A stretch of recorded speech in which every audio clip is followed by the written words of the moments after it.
Hi Ken, and welcome to the series called Between Two Hacks. Between two hacks. Or two ferns or Two something. ferns. Two hacks. Two hacks. Yeah, we'll call it two hacks.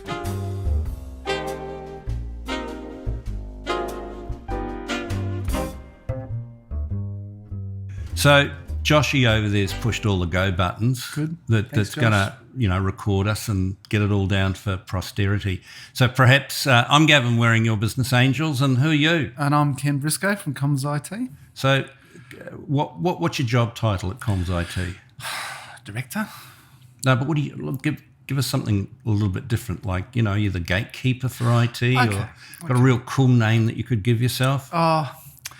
I guess you call it a security guy. But Security guy. security. I keep you safe, Gavin. That's what I do. But you're not like the cable guy. No, I'm not like the cable guy, Gavin. Okay. We all know who the cable guy was. Okay, well, keep anyone we safe. want to. Okay, so I've known you for a long time, so we're going to try and have an intelligent conversation, which will be challenging for us. But let's see how we go. Before we started this, I raised the issue of, does the internet actually give us any value? And what I wanted to do is just give you a quick comparison, and we could have a little discussion, and then we'll get on to like what people can do to you because you've got a business and you're connected to the internet. So when I was 11 years old, Jennifer Johnson wrote a note and put it in my dry ink well. And what she said was that I could never be her boyfriend, and that I just thought I was smart. And then after that, Jenny Grinter got a lot of pleasure from the pain that I felt. Ouch. So my various people that I've consulted with about this said that I'll be over it in a couple more years. But we're going back to a time where if somebody was going to hurt me or offend me or do something, it was like a note in an inkwell as a kid, or, a letter to a newspaper, or it was verbal down at the pub or something. Mm-hmm. Where now the same Jenny sitting behind a desk, or Jennifer sitting behind a desk in Russia, can actually come and steal my identity, steal my money, collapse my business, and make my life appalling, which is completely different to what could happen before. So when we were talking about all the things that the internet does, it does everything. No internet, nothing works. Mm-hmm. So when I was 11, the DC-3 still flew. People could still find coal to put in the trains. And, of course, there were the Fokker friendships, they were new. Yes. And life went on. So, just quickly, do you think that life without all of this stuff would be better? That's a very good question, Gavin. Well, first thing to say is we can't get away from where we are, because that's progress. Is it better or is it worse? Well, information's at our fingertips now, isn't it? It makes us more efficient in business. It's it's 24/7 business. It's very convenient in many ways. But then there's the dark side of it, isn't there? And that is the side that, from the social media aspect, like you say, bullying, things like that. The flow of information is instantaneous now, and the biggest problem now, I think, it's the security thing. I mean, it's on the tip of everybody's tongue, isn't it? When the big guys can't even get it right, like recently Optus, Medibank, they didn't get it right. We have to go out and we have to change our driver's licence number, for instance. It's really, really dangerous. And I don't think enough people appreciate, I think that's the word, appreciate that we are all targets of it. And I think that's the downside of the internet for me. Okay, well, let's talk about SMEs or smaller businesses. Let's talk about businesses that turn, let's call it $2 million or less. And that's a reasonable business. Yeah. A couple of things that I say to my clients is, apart from obviously engaging with someone like you to run shotgun on the security, because I'm never quite sure what you're doing, but I do know that you look after us very well. I advise things like that their business computer is their business computer and it's not for the family or anyone else to use. Yes, good advice. That they should be extremely fussy about what they download or the apps they have or anything on. Mm-hmm. Then there's obviously the habits of clearing the junk mail, clearing the deleted items, making sure that you've got anything that might have a credit card or a bank account removed, anything that might embarrass you commercially removed. And so this is actually, for a lot of people, a step that takes up time in a very busy working life. What else would you say is important in the basics to start with? Yeah, look, that's a good question. See, security is there's a gamut of things you can do, okay? So, and it'll come down to budgets in the end. You can spend a lot of money on security, but in my experience in the smaller end of town, there's not many businesses that are going to spend the sort of money they might need to do. That's the bad news. The good news is, though, that there are things you can do fairly cheaply to protect yourself. So let me tell you that there's a thing called the Essential 8, which is an Australian government initiative. And it's 8 essential things that a small business should be doing for their security. So if you don't have an IT person, this would be a good place to start, okay? And it's a guideline of 8 things in 3 layers of maturity that they should be doing. It's things like keeping your computers patched and up to date, because bad guys can get in just because you left a hole in your operating system, for instance, where they might exploit a vulnerability and get access to your computers. So that's one thing. Password management is another thing there. Look, can I just stop you, because the first one, you said get the patches right. So when Windows says we're upgrading and I have to wait. Oh, when I do that too. Yes. That's like patching. That is patching. So yes. so they're not just doing that to irritate me. That's not them being part of the worldwide conspiracy against me to annoy me. No. That's actually of value to me. That is a big value. So every year there's cyber reports that come out from the big guys that do the routing and, the security guys like Cisco and so forth. And in 2021, in one of the reports, for the very first time, instead of downloading malicious software like malware that hits your computer from maybe visiting an internet site or something, for the first time, hackers are starting to jump onto your machine through a hole in your operating system, which is a vulnerability. More attacks happened that way last year, and according to this report, than the malware thing. So that tells us that we have to keep, every time there's a security patch that comes out from Microsoft or any of the vendors that you use, you should put that on, because most of the time they're just filling up a hole, like a security hole. Okay, so we talked about patches, and the next thing you were going on to is passwords. And I don't understand, when I go to put a password in, I then says it's not complicated enough, and it wants 3 forms of Egyptian hieroglyphics. That's right. Three letters from the Cyrillic alphabet, a number of different numbers, and a word, so that I now have to put in a password I'm never going to remember. Right. And that's a problem, because I've got a zillion things I need a password for, and so I start writing them down. Which is bad. Which is bad. That's and right. then if I put them in a pad, that's fine. You have to come and steal my pad, except I'm very good at, tearing pages out of my pad that I don't think I need anymore and working on. Mm-hmm. But how do you get over that I'm going to keep my passwords? When my computer says, can I store that password for you? Can I remember that password? Is that safe? Yes, I think it's I think so. Look, we have to have machines to remember these things for us these days, because let's take an example. So let's say you have a password that you use everywhere because you just want to remember it, okay? And it might still be one that's complicated, but it is a password that you use everywhere, right? Then let's say that you're using it for, I'll use an example, let's say Facebook.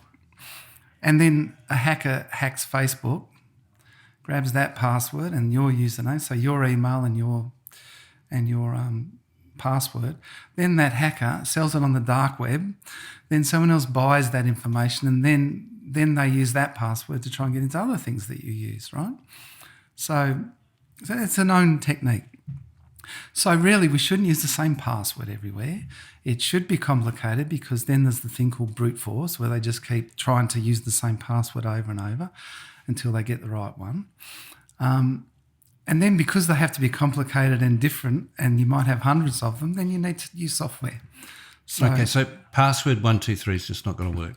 Well, that's probably one of the ones that's going to be hacked first, isn't it? They'll use that sort of thing. And then we have to recognise that passwords and usernames aren't necessarily that secure either, because then you might get an email that comes in from someone trying to trick you to give them your password and username, and then they can go and log into your accounts. So the next evolution is to use a third code called a multi-factor code, and they're becoming very common now. So let's say now you need a username, a password, then maybe a code comes to your phone, and then you use that third code to log in. That is, for the small businesses, that was the original question, that is probably the single most important thing that every small business should do, and that is look at every single cloud app that they use and turn on this multi-factor authentication process, because that's going to cover them for at least in the 90% of attacks are done that way. So that's when I go to pay online. Yes. I anything get that, online. Anything online. Yes. I get, particularly, from my own bank, my credit cards. Yes. I've got these layers that are, and I always do that sort of protection. Yes. So we've got to number 2 out of these 8. Do you want to go through the 8, or shall we jump somewhere else? Or is this something someone can Google and go 8 things? It's called the Essential 8. It's from the ACSC, which is the Australian Cyber Security Corporation or something like that. I'm always not good with with acronyms, but it's from there. Google it. There are 8 things in there, and as IT professionals, our services follow what those 8 things do, and so we provide those sort of services to the small businesses. So people coming onto my computer are really thieves. Like, there's someone who's come into my house and they'll steal what they can.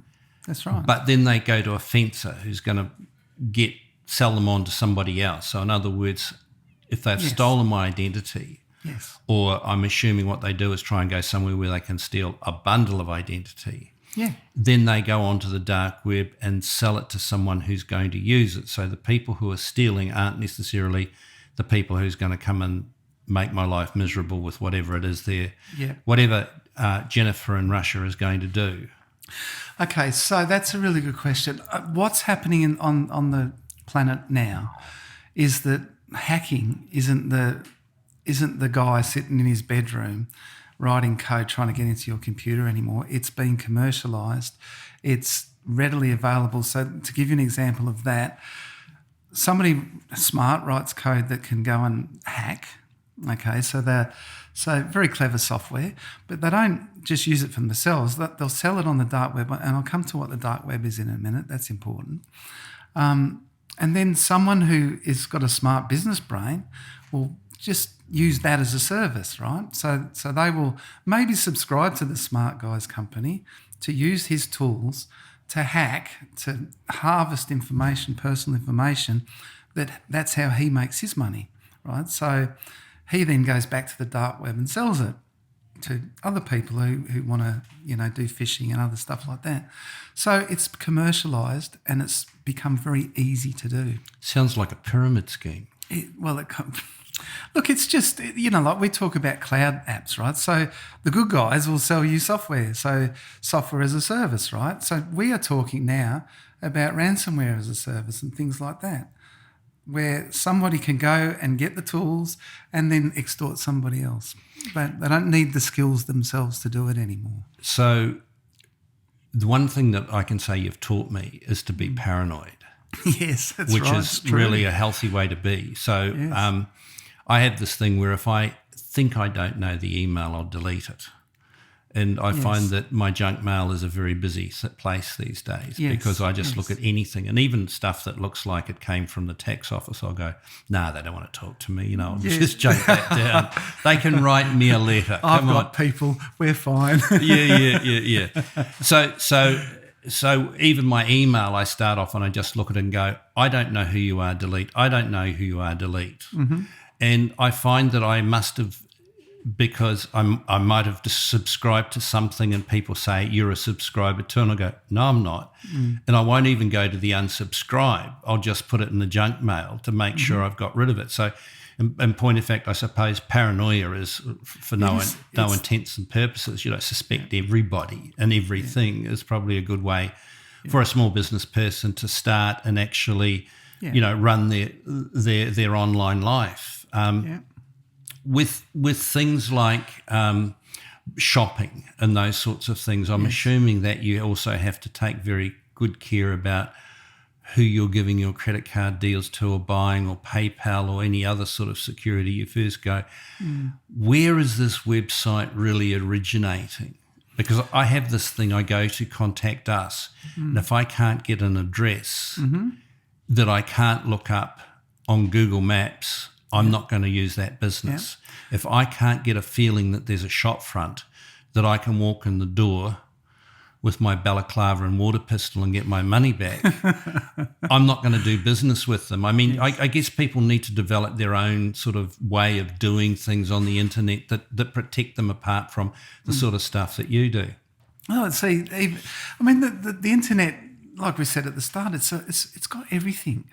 It's got everything you need. So there are places like Norton, for instance. They do a service where you could go to, you could type in another site. Let's say you want to buy a bike from an online store, and I remember when I was buying my bike many years ago, I was tracking the cost of the bike that I wanted, and it was always around $1,500. And one day I came across that bike for $700, and I went, oh, that's got to be a good deal.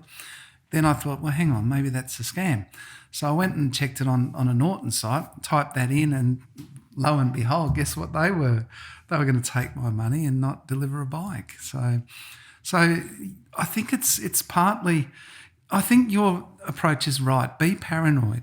Always be paranoid about stuff, and build up good habits around the internet, and know where you can go to verify things are good or bad as well. So that's an important thing. Well, let's talk about the things you do.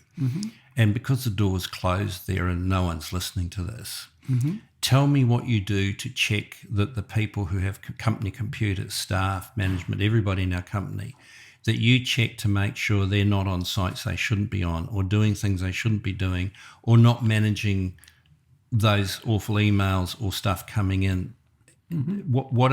Just take me through what I'm paying you for. Take me through the sorts of things. I mean, not in terms of those. Well, you might want to actually touch on the big project I've got you on and why you're doing that. Yeah.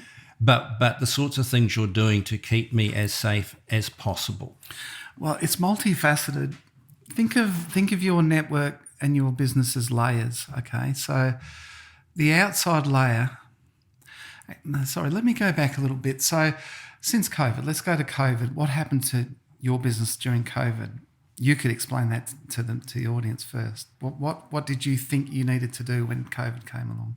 Well, I panicked. The first thing I did was buy everyone a new laptop and get something nice and clean, because they were going to go home, and I didn't want them to go home and use home computers. Yes. And obviously the screens and everything that went with that. Yes. And then I called you up and just said, we need to just be able to isolate everybody, put them in a box and protect our business as much as possible. Yes. And you need to check everything all the time. Yes, that's because I think that if people going home would treat, and we had to run our business or our clients' business on computers that are at home, that couldn't happen. Yes. So I called you, and of course, before JobKeeper came on and everything, I was kind of like, my grandparents lived through the Depression. I thought, this is it, everything's going to collapse, woe is us. But I wanted to spend that money in case we were going to survive, so that we could actually keep travelling.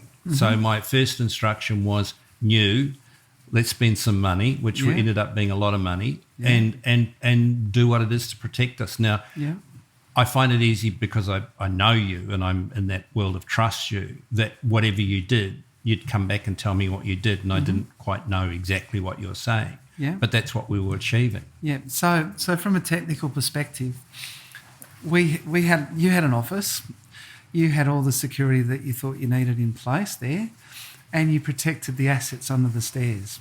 okay, which was all your servers that had all your information on it.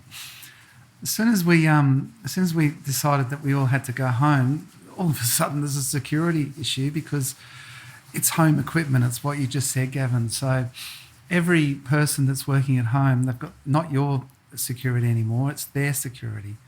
Okay, and so we had to have a means to talk to the stuff under the stairs. So we did two things.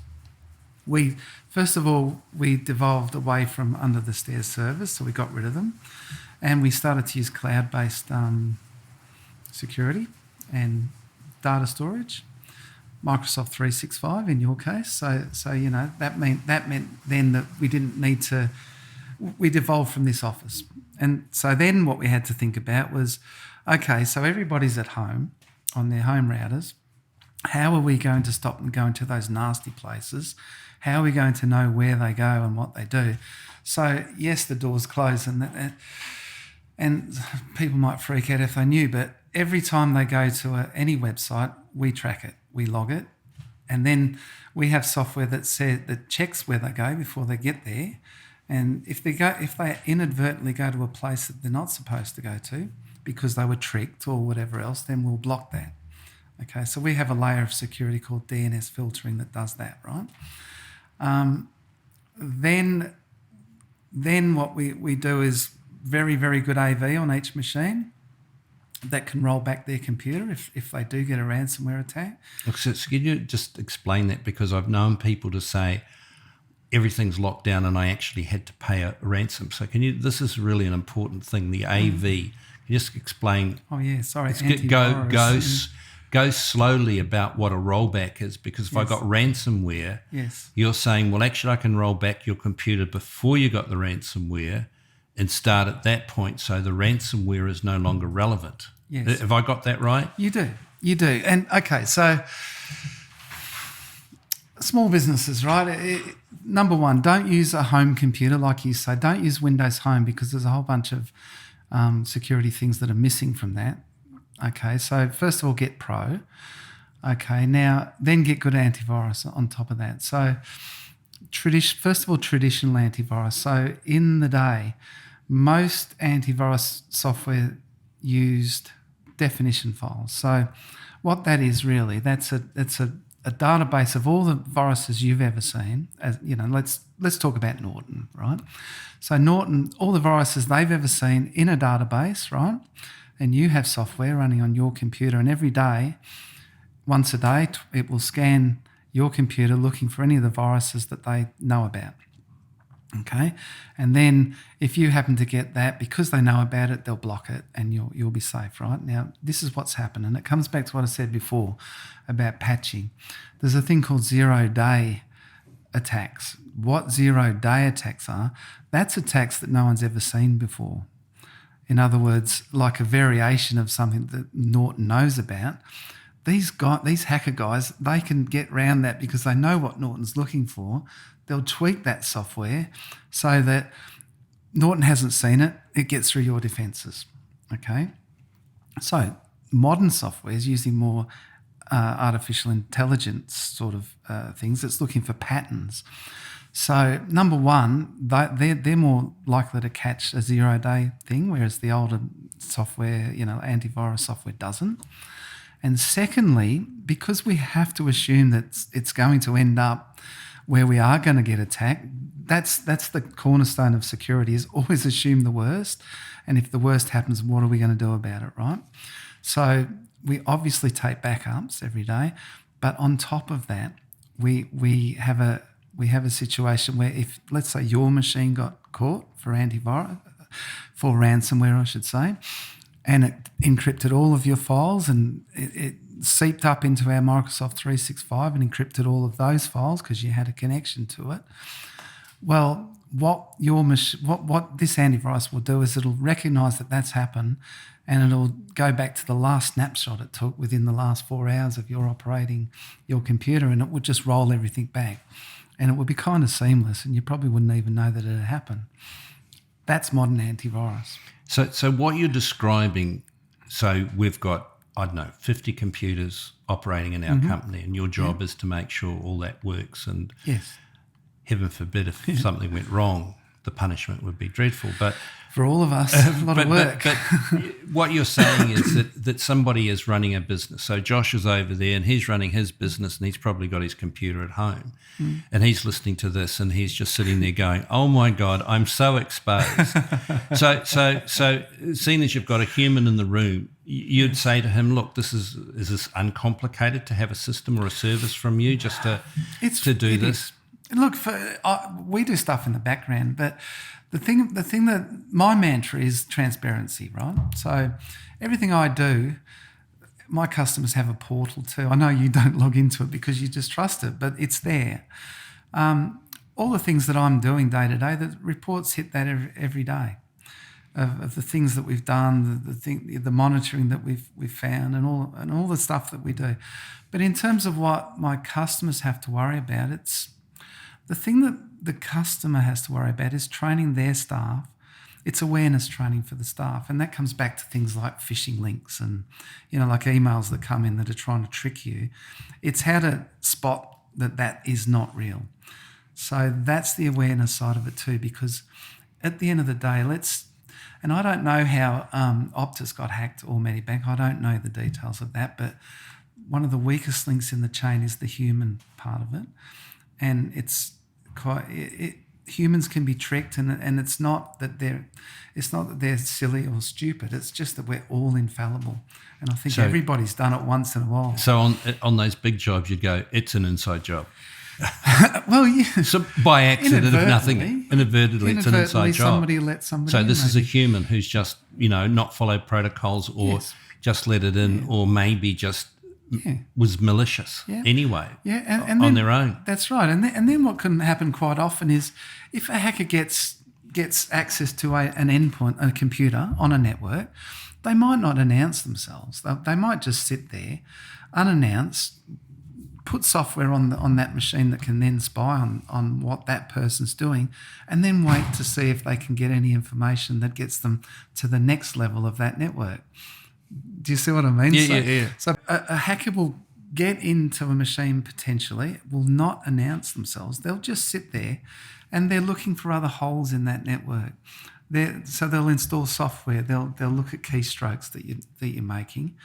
And if they're lucky, they'll get some more information that they can use. Maybe they just find out something about this guy's boss, some personal information. Then they send a phishing email to the boss that's personal and from the other guy that's been hacked. Okay, so it's always like they've always got a plan for being malicious. Yeah. So if Josh is thinking from recording this, what'll I do?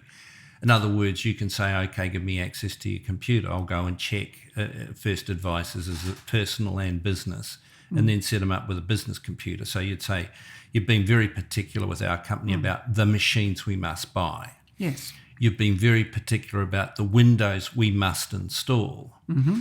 And then after that, you've got stuff running in the background. I'm just trying to make this as simple as possible. Then you put stuff running in the background to protect us. Mm-hmm. The user of the computer needs a high level of paranoia in using that computer and think twice about where they go and what they look at. And that's the awareness. The awareness. Yeah.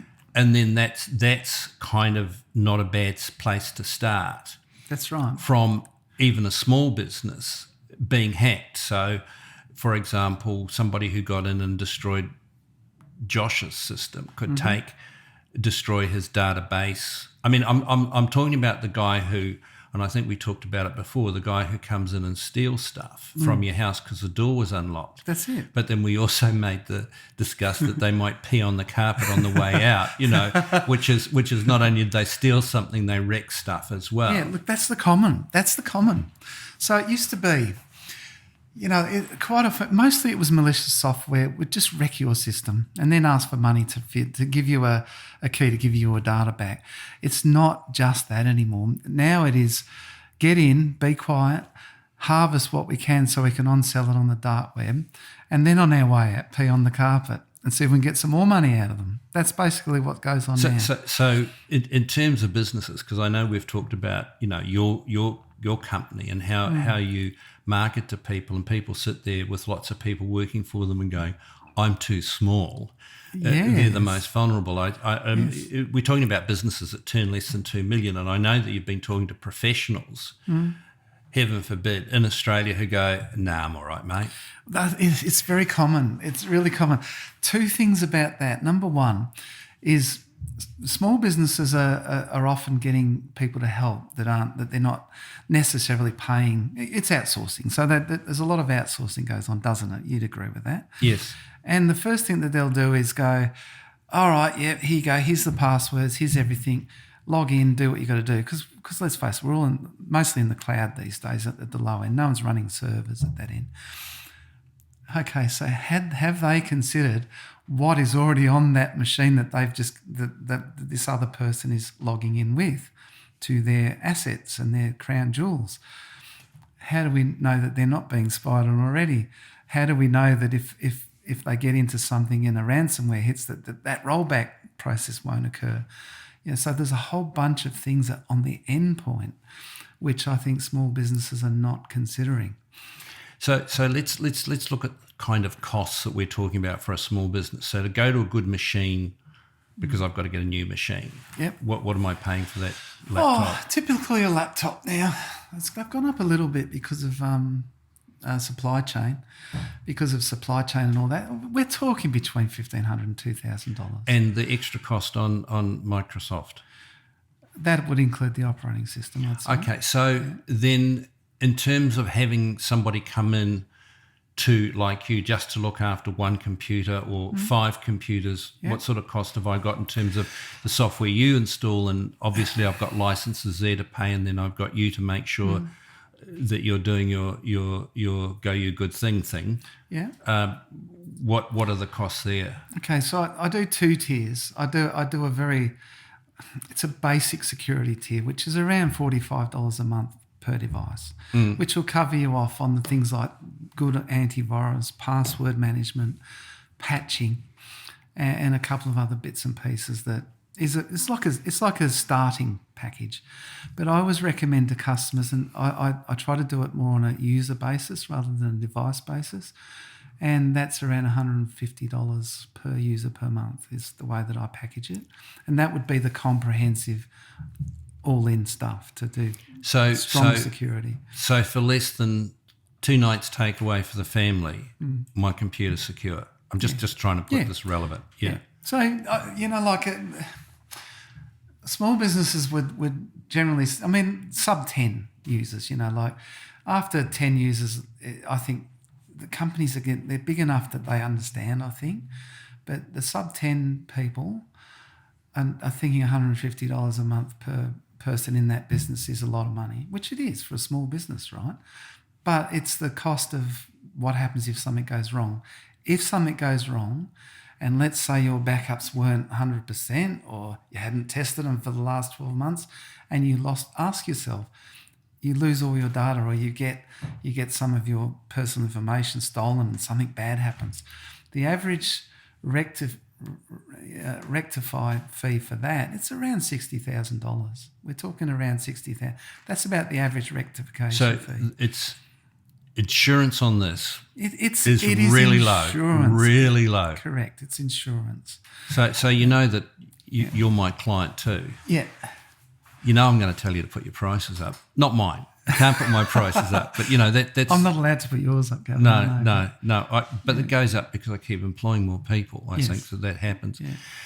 Ken, this has been good because it's been a good introduction for people. I'm just trying to find the technical term for people who don't run how they should feel if they're not running any security. I'm trying to find the right words to describe that.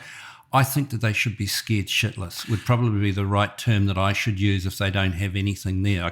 That's about as technical as I can get. Well, maybe we finish with this. Because Jennifer in Russia is coming to get you. Let me finish with this. So ACSC, you can probably look this up. Their last report that came out last year is because they're targeting the very smallest businesses because they need to know this stuff. One of the biggest things that we've found in that report is that it's complacency. That's one of the biggest problems out there. I won't be attacked because I'm small. And like we were talking with Josh earlier, If you leave the back door open, let's go back to the 60s. You leave the back door open and no one's going to walk in, and we all kept our doors. No one cared. Doors weren't locked, were they? We're in 2020 now, 2022. You leave your back door open, someone's going to walk in there, right? And they're going to take your telly and walk out again. That's where we're at. If you leave your back door open, someone may walk in. So for me to do my balancing act, really I'm going 145 a month to protect 60 grand in costs for even a small business to just get that right again. Yep, that's right. And the last thing to say is the insurance industry now, it's the hot topic. I mean, the biggest guys are getting hacked now. We're talking about Optus and Medibank. Go figure, that they're big companies with a lot of budget on this stuff, right? And they're getting hacked. So the insurance industry, I mean, I spoke to an insurance broker, one of my good friends the other day, and it's not like if you do cyber insurance, you'll get cheaper premiums. Sorry, if you do cyber protection, you get cheaper premiums. What they're starting to say is if you don't do cyber protection, we won't insure you. That's where the industry's heading with this. Okay. And because they know that if you don't do cyber insurance, they're going to have to be paying out a bucket load of money because you're not protecting yourself, right? So really you're $3 a day for protection if you take it over a month. Yeah. Okay, Ken, we'll leave it here, but I'll have you back and we can talk about this a bit further, particularly in terms of, how someone contacts you and those sorts of things. So, give us your website, your website, give your email address or phone number if someone's listening to this going, I'm scared shitless, got to call Ken. Okay, so it's www.commsit.com.au, COMMSIT.com.au, and email me at ken@commsit.com.au. Okay, and the last thing I'd say is that you're actually really good because you really do laugh at my pathetic jokes, and that's a good part of our relationship. Let me tell you why, because we're both dads and we're good at dad jokes, so we get it. Okay. Well, Ken, thank you very much. Thank you. I hope this is value to people out there. Thank you, Gavin.